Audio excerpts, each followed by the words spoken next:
Okay, we're gonna resume. Uh, the next abstraction that we're gonna talk about is systolic array. And it is very good abstraction in which data flow is allowed to flow. Uh, data is allowed to flow smoothly through multiple processing elements, and it has some. It makes some improvement, which is support for iterative algorithms, and still has some drawback. It's still not unable to express numerous machine learning algorithms. Okay, so here comes the GraphLab.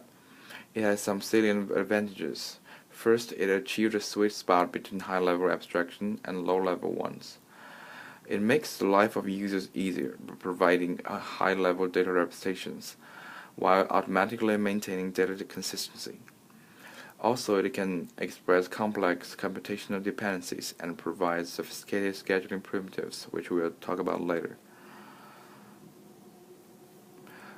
First, it is introduced by Yuchen Lou and his people from CMU, and it's a framework for parallelizing machine learning algorithms. Uh, First, I'll introduce the data model it used. The data model GraphLab used consists of two parts. First, it's a directed data graph, and second one is a shared data table. The graph encodes both the problem-specific sparse computational structures and directly modifiable program state. An SDT is an associative map which maps keys to data blocks. And next, we're going to talk something about user-defined computation, about how user can define the work they want to perform in parallel. And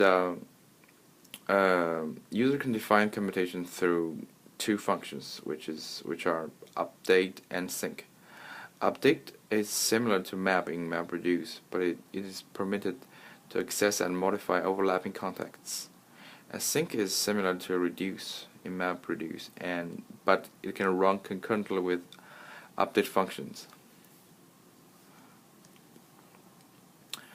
And also, as to the update function, we define the application of update function f to vertex v as state mutating computation. Here, SV is a neighbor of v, which is also known as scope of v. V is a vertex, and DSV is the data corresponding to it, and T is a shared data table. And after, you can see from the formula that after performing the update function, you can transform an old state into a new state.